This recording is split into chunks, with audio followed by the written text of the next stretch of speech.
Halo teman-teman, balik lagi di channel Bang Rizky. Hari ini Bang Rizky akan membahas aritmatika sosial bagian ketiga, yang nanti pokok pembahasannya itu seputar bunga tabungan dan pajak. Tapi sebelum itu jangan lupa tonton video Bang Rizky ini sampai selesai supaya kalian mengerti dan paham serta bisa mengaplikasikan pembelajaran yang Bang Rizky sampaikan untuk menjawab soal-soal seputar aritmatika sosial. Baik, kita langsung masuk ke materi pertama, yaitu bunga tabungan. Nah, di sini teman-teman pasti sudah pernah mendengar istilah bunga tabungan. Di sini Bang Rizky akan menjelaskan kembali apa itu bunga tabungan dan jenis-jenisnya. Jika kita menyimpan uang di bank, maka uang kita akan bertambah karena kita mendapat bunga. Jenis bunga tabungan yang akan kita pelajari adalah bunga tunggal. Artinya, yang mendapat bunga hanya modalnya saja, sedangkan bunganya tidak akan berbunga lagi. Nah, untuk bunga tunggal sendiri, modalnya akan mendapat bunga, tetapi bunga itu tidak akan berbunga lagi.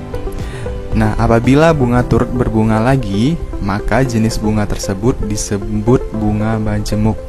Ingat ya teman-teman, untuk bunga majemuk itu adalah bunga yang berbunga lagi, itu disebut bunga majemuk, yang kelak akan dipelajari di sekolah yang lebih tinggi. Jadi untuk materi bunga tabungan ini kita hanya membahas jenis bunga tunggal. Baik, untuk bunga tabungan biasanya dihitung dalam persen yang berlaku untuk jangka waktu 1 tahun. Nah, misalnya bunga 15% per tahun, artinya tabungan akan mendapat bunga 15% jika telah disimpan di bank selama 1 tahun. Jadi ketika kita menabung, itu akan mendapat bunga 15% dalam periode 1 tahun. Nah, untuk menentukan besarnya bunga yang dihitung berdasarkan modal, ada rumusnya. Bunga 1 tahun sama dengan persentase bunga dikali dengan modal. Kemudian untuk bunga dalam periodik bulan, atau N ini adalah banyak atau jumlahnya bulan, sama dengan N per 12 dikali persentase bunga dikali dengan modal, atau sama dengan N per 12 dikali bunga 1 tahun. Persentase bunga ini dikali modal, ini adalah rumus bunga 1 tahun, makanya bisa kita buat di sini dikali bunga 1 tahun. Oke, baik, di sini ada catatan kecil. Persen bunga selalu dinyatakan untuk 1 tahun kecuali jika ada keterangan lain pada soal. Baik teman-teman, kita langsung masuk ke contoh soal saja supaya teman-teman mengerti. Di sini soal nomor 1. Rio menabung di bank sebesar Rp75.000 dengan bunga 12% per tahun. Hitunglah jumlah uang Rio setelah 6 bulan. Kita jawab. Di sini yang diketahui adalah Rio menabung di bank sebesar Rp75.000. Di sini kita buat besar modal atau uang tabungan, atau bisa disebut dengan modal awal. Itu sama dengan Rp75.000. Kemudian di soal di atas diketahui bunganya 12% per tahun. Berarti di sini bunga 1 tahunnya 12%. Nah, di sini pertama yang kita lakukan adalah mencari bunga 1 tahunnya terlebih dahulu. Maka bunga 1 tahun sama dengan persen bunga dikali modal. Untuk rumus bunga 1 tahun itu adalah persen bunga dikali dengan modal. Maka untuk bunga 1 tahun sama dengan persentase bunganya tadi kan 12%. Kita ubah aja menjadi 12 per 100 dikali 75.000, itu adalah modal tadi untuk uang tabungan Rio. Itu hasilnya adalah Rp9.000. Nah, kemudian untuk menentukan bunga 6 bulannya, itu rumusnya adalah bunga N bulan sama dengan N per 12 dikali bunga 1 tahun. Nah, jadi untuk bunga selama 6 bulannya itu sama dengan N-nya kita substitusikan menjadi 6 per 12 dikali Rp9.000 tadi untuk hasil bunga 1 tahun tadi. Nah, hasilnya adalah Rp4.500. Jadi untuk bunga 6 bulan ini sebesar 4.500. Nah, jadi jumlah uang Rio setelah disimpan selama 6 bulan menjadi sama dengan 75.000. Ini adalah uang yang ditabung Rio, ditambah 4.500 ini adalah bunga yang didapat Rio selama 6 bulan sebesar 4.500. Nah, hasilnya itu adalah 79.500. Jadi jumlah uang Rio setelah disimpan selama 6 bulan menjadi 79.500. Bisa ya teman-teman. Nah, kita lanjut ke soal nomor 2. Di sini Asep menyimpan uang di bank sebesar Rp250.000. Bank itu memberikan suku bunga 18% per tahun. Hitunglah jumlah bunga simpanan setelah 4 bulan. Nah, kita jawab di sini yang diketahui adalah Asep menyimpan uang di bank sebesar Rp250.000. Di sini kita buat besar modal atau uang tabungan sama dengan Rp250.000. Nah, untuk bunganya diketahui di atas itu 18% per tahun. Kita buat di sini bunga 1 tahun 18%. Nah, untuk langkah selanjutnya yang harus kita lakukan adalah mencari bunga dalam jangka waktu 1 tahun. Maka rumusnya adalah persentase bunga dikali dengan modal. Nah, untuk bunga 1 tahunnya itu persentase bunganya tadi adalah yang diketahui 18%, atau kita ubah menjadi 18/100 teman-teman, dikali bunga dikali modal. Di sini modalnya Rp250.000. Nah, hasilnya adalah Rp45.000. Jadi untuk bunga 1 tahunnya itu adalah totalnya Rp45.000. Oke, baik. Kemudian kita menentukan bunga 4 bulannya. Nah, di sini rumus bunga dalam periodik bulan itu adalah bunga N bulan sama dengan N/12 dikali bunga 1 tahun. Kita substitusikan N-nya 4. Bunga 4 bulan sama dengan 4/12 dikali bunga 1 tahun tadi yang kita dapat adalah Rp45.000 dikali Rp45.000, hasilnya Rp15.000. Jadi selama 4 bulan bunga yang didapat oleh Asep itu adalah Rp15.000. Jadi bunga yang didapat oleh Asep setelah disimpan selama 4 bulan sebesar Rp15.000. Jadi bedanya soal pertama dan soal kedua tadi adalah soal pertama dia selain ingin mengetahui bunga per bulan, bunga N bulannya itu, dia juga ingin menghitung total jumlah uang tabungan yang didapat Rio selama periode 6 bulan beserta dengan bunganya. Nah, untuk soal kedua ini dia hanya menghitung jumlah bunga selama 4 bulan saja. Nah, bunganya itu sebesar Rp15.000. Oke teman-teman, gimana? Mudah kan untuk mempelajari materi bunga? Nah, untuk tipsnya kalian harus mengetahui istilah-istilah dalam bunga tabungan dan juga mengerti rumus-rumus bunga, dan kemudian kalian harus lebih banyak lagi berlatih soal-soal tentang bunga tabungan teman-teman. Oke, baik, kita langsung masuk ke materi kedua, yaitu tentang pajak. Pajak juga teman-teman pasti sudah pernah atau sering mendengar istilahnya ya teman-teman. Jadi di sini Bang Rizky juga akan menjelaskan kembali atau membahas kembali mengenai pajak. Nah, pajak merupakan suatu kewajiban dari warga negara untuk menyerahkan sebagian kekayaan kepada negara menurut peraturan-peraturan yang ditetapkan oleh pemerintah, tapi tanpa mendapat jasa balik dari negara secara langsung. Nah, hasil dari pajak digunakan negara untuk kesejahteraan umum. Jadi pajak ini ibarat suatu kewajiban ya teman-teman untuk setiap warga negara untuk menyerahkan sebagian kekayaannya kepada negara. Nah, nanti hasilnya itu digunakan untuk fasilitas atau kesejahteraan umum teman-teman. Nah, kita langsung masuk ke bagian kedua. Pegawai tetap dari perusahaan swasta atau pegawai negeri dikenakan pajak penghasilan kena pajaknya yang disebut dengan pajak penghasilan atau PPH. Nah, ini untuk berlaku bagi pegawai tetap dari perusahaan swasta atau pegawai negeri ya teman-teman. Nah, untuk menentukan besarnya PPH itu sama dengan besar PPH sama dengan persentase pajak atau PPH dikali besar penghasilan atau modal awal.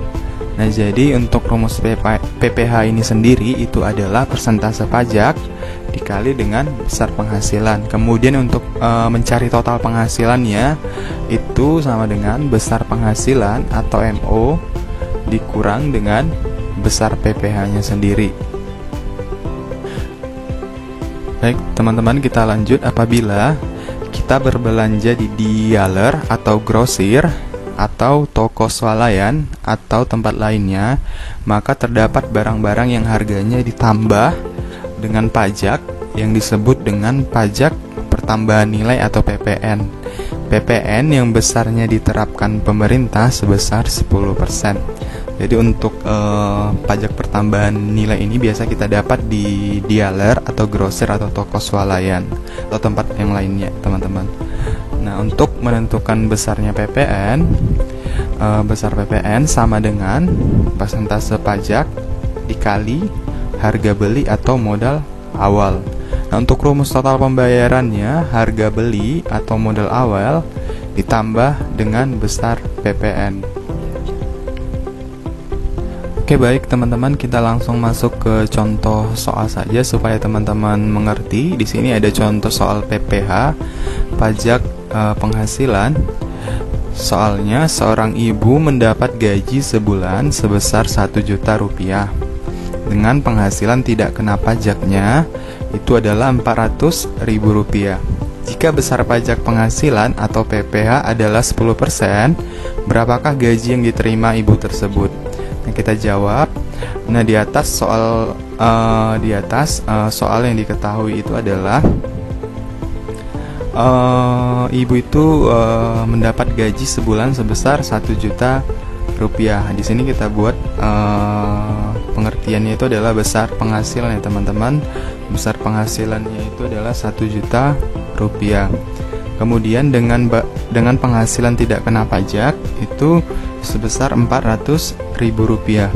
Sini kita buat keterangannya, penghasilan tidak kena pajak itu 400.000 rupiah. Dan jika besar pajak penghasilannya adalah 10%, kita buat di sini adalah PPH-nya 10%. Yang ditanya berapakah gaji yang diterima ibu tersebut. Oke, setelah kita tulis tadi diketahui itu apa aja, kemudian kita ingin mencari penghasilan kena pajak karena yang diketahui tadi adalah penghasilannya saja dan penghasilan tidak kena pajaknya, teman-teman.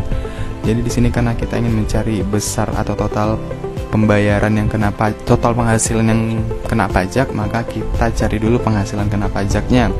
Nah, untuk mencari penghasilan kena pajaknya sama dengan itu besar penghasilannya 1 juta rupiah dikurang dengan penghasilan tidak kena pajak 400.000 rupiah, maka hasil selisihnya itu adalah 600.000 rupiah, yaitu penghasilan kena pajaknya. Nah, di sini diketahui PPH-nya 10%. Baik, di sini untuk mencari rumus besar PPH-nya itu sama dengan persentase pajak atau PPH dikali besar penghasilan atau modal awal. Di sini untuk persentase pajaknya atau PPH-nya tadi adalah 10% ya teman-teman, dikali dengan besar penghasilan. Di sini besar penghasilan yang sudah terkena pajak hasilnya tadi adalah 600.000 rupiah. Nah, hasilnya adalah 10%, ini adalah 10/100 ya teman-teman, dikali 600.000 hasilnya 60.000 rupiah. Jadi besar gaji yang diterima ibu tersebut adalah tadi kan kita ada rumus total penghasilan. Total penghasilan sama dengan besar penghasilan atau modal awal dikurang besar PPH. Nah, sama dengan besar penghasilan atau modal awalnya tadi adalah ini untuk besar penghasilan atau gaji yang tidak terkena pajak ya teman-teman. Ini adalah 1 juta rupiah dikurang besar PPH-nya. Besar PPH-nya tadi adalah 60.000 rupiah. sama dengan hasilnya adalah Rp940.000. Jadi total penghasilan yang diterima ibu tersebut adalah Rp940.000. Oke, gampang ya teman-teman untuk materi pajak penghasilan dan contoh soalnya. Di sini kita langsung masuk ke contoh soal pajak pertambahan nilai. Di sini soalnya adalah pada supermarket Berkah Jaya, hampir semua label harga barang yang dijual belum termasuk PPN sebesar 10%.